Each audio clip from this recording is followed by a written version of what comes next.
हाय, इस वीडियो से हम शुरू करेंगे unit number 4, that is decentralization, meaning and significance. Also we will learn the rural and urban local self governance.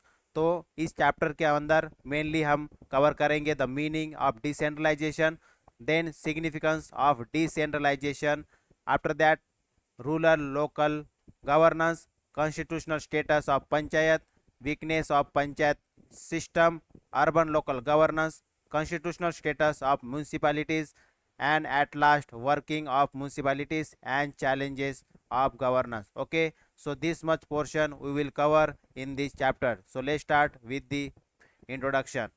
India is a vast country, okay, comprising 28 states, 8 union territories, and 712 districts, approximately 9,000 towns, and more than 7 lakh villages.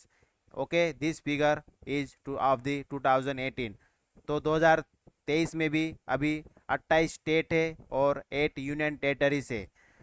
ठीक है, such a vast country spreading over 15,200 kilometre can best be govern through decentralise model of government. तो जो इतना बड़ा देश है जिसके अंदर 28 state, 8 union territories, okay, 712 district, 9,000 town and more than 7 lakhs villages, और जो कि फैला हुआ है 15,200 किलोमीटर तक। तो इस इतने बड़े देश को डिसेंट्रलाइजेशन मॉडल से गवर्न किया जा सकता है। Okay, so local self government which have been in existence and flourish in the past. Okay, so during the ancient time, Mughal time and British period. तो जब एंशियंट टाइम में भी, मुगल टाइम में भी और ब्रिटिश टाइम में भी इस डिसेंट्रलाइजेशन मॉडल का यूज किया गया in the form of village panchayat and municipalities stand the test of democratic decentralization. ठीक है, तो विलेज पंचायत और म्यूनसिपैलिटीज़ ये अभी भी यूज़ होता है। ओके, इस ये सिस्टम अभी भी यूज़ होता है in the democratic decentralization. So decentralization is a bulk work of the governance and democracy. It advances the cause of self rule, okay, at the local level by the people. So through the decentralization, mainly we provide the self rule to the panchayat and municipalities. Participatory government and development make it possible to mobilize resource which centrally administered revenue instrument cannot reach. ठीक है, तो जो centrally जो administrate होता है पूरा देश, उसको उसके जो रिसोर्सेस है, okay, that can be properly distribute by the decentralization. Above all, meaningful participation help to impart a sense of responsibility among the people and thereby strengthen the foundation of democratic policy. तो इस तरह से हम लोगों का participation government में करते हुए हम डेमोक्रेटिक पॉलिटी को बढ़ावा दे सकते हैं. So this consideration reflect the recognition that decentralization is a answer to many problem.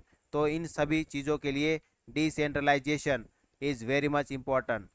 Despite recognition of its merit, process of decentralization has yet to acquire fuller meaning and strength.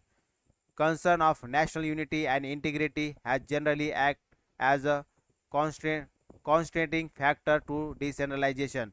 जो national unity है और integrity है, ये mainly एक restriction, एक बाधा पैदा करती है for the decentralization. Okay, so nevertheless it is widely accepted that democratic decentralization is necessary for the efficient provisions of the basic public service and for the planning and implementation of development program and policies.